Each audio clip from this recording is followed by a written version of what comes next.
Hello everyone, welcome to the YouTube channel of Jia Judicials. हाल ही में हमारी फाइनेंस मिनिस्टर निर्मला सीतारमण ने बजट में बोला था कि इंडिया जल्द ही ई रूपी लॉन्च करने वाला है। ई रूपी के बारे में आज हम कुछ डिटेल में पढ़ते हैं, जैसे कि ई रूपी होता क्या है, इसको इशू कौन करता है और इसकी क्या फॉर्म्स हैं, क्या हम इसको ट्रांसफ़र कर पाएंगे या फिर इस पर इंटरेस्ट लगेगा, ऑनलाइन ट्रांसफ़र होगा, ऑफलाइन ट्रांसफ़र होगा, इस सब की क्या क्या एडवांटेज होंगी, इन सब को हम डिटेल में पढ़ते हैं। चलिए स्टार्ट करते हैं। व्हाट इज़ ई रूपी और CBDC? इसको ई रूपी या फिर CBDC central bank digital currency भी कहा जाएगा।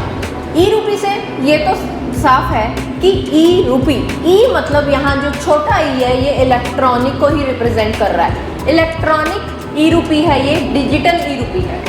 डिफरेंस क्या रहेगा? जो हमारे नोट्स हैं, जो हमारी जेब में आज तक पैसा रहता है वो नोटों के रूप में रहता है, लेकिन अब हम ये पैसा डिजिटल फॉर्म में भी रख पाएंगे।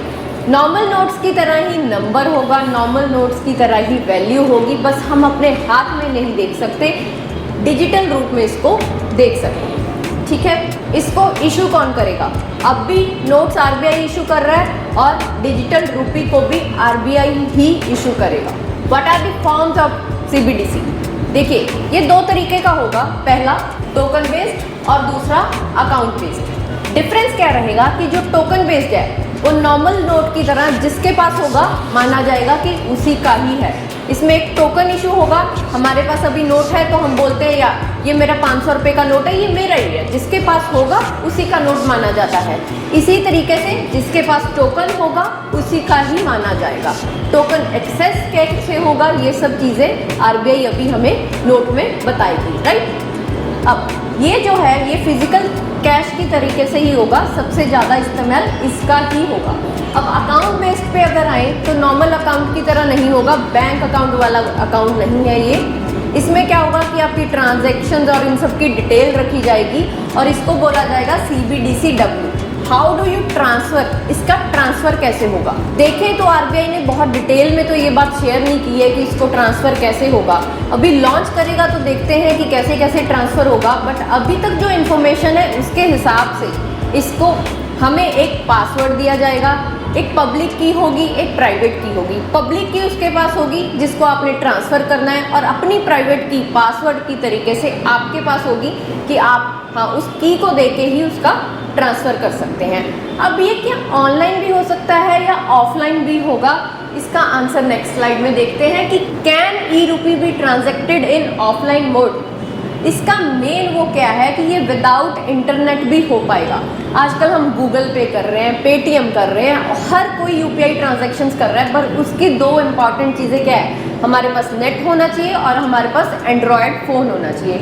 ये उससे समथिंग डिफरेंट है। इसमें ना तो एंड्रॉयड की ज़रूरत है और ना ही आपको इंटरनेट की ज़रूरत है। बेसिकली RBI ने इसको उन एरियाज़ में टारगेट किया है कि रूरल एरियाज़ हैं जहाँ पे आज तक ना तो इंटरनेट पहुँच पाया और कुछ ऐसे लोग हैं जिनके पास एंड्रॉयड फ़ोन भी नहीं है, ताकि वो भी डिजिटल करेंसी का इस्तेमाल कर सकें। तो ये विदाउट इंटरनेट भी यूज़ होगा। Will it earn interest? Normal पैसा है हमारे पास, बैंक में हमने 10,000 जमा कराया है तो उसका हमें इंटरेस्ट मिलता है, राइट।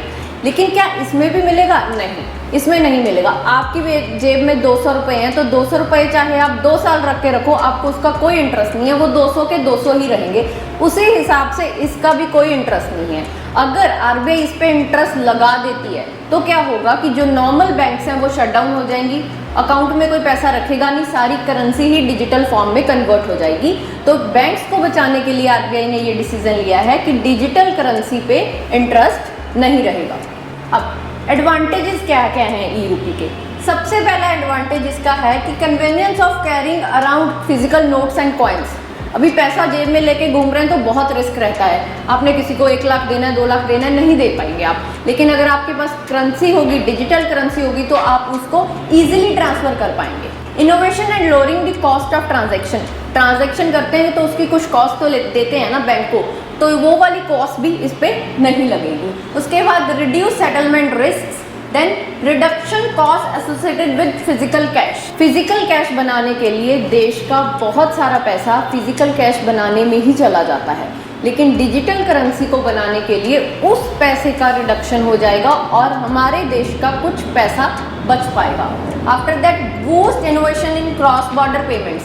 अभी किसी को क्रॉस बॉर्डर पेमेंट करते हैं तो क्या, या तो वायर ट्रांसफ़र करते हैं या फिर वेस्टर्न यूनियन से करते हैं। बीच में एक एजेंट जरूर होता है ताकि वो कन्वर्ट कर सके और पैसा जाता है, उसमें हमारे $1 या $2 ज़्यादा भी जाते हैं। यहाँ पे क्या होगा, यहाँ पे आप खुद ही क्रॉस बॉर्डर पेमेंट कर पाएंगे डिजिटल रूपी की मदद से।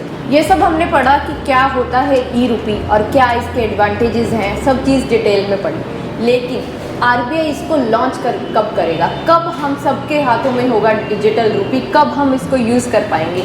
तो बहुत ही जल्द रिजर्व बैंक ऑफ इंडिया इसका एक छोटा सा मॉडल लेके आने वाली है, जिसमें कुछ लोगों के बीच में इसको टेस्ट किया जाएगा कि किस तरीके से ये काम करेगा।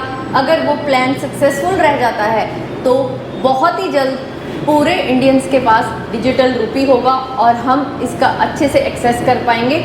होपफुली ये हमारे देश के लिए बेनिफिशियल हो और हम जैसे लोग भी इसका प्रयोग कर पाएँ।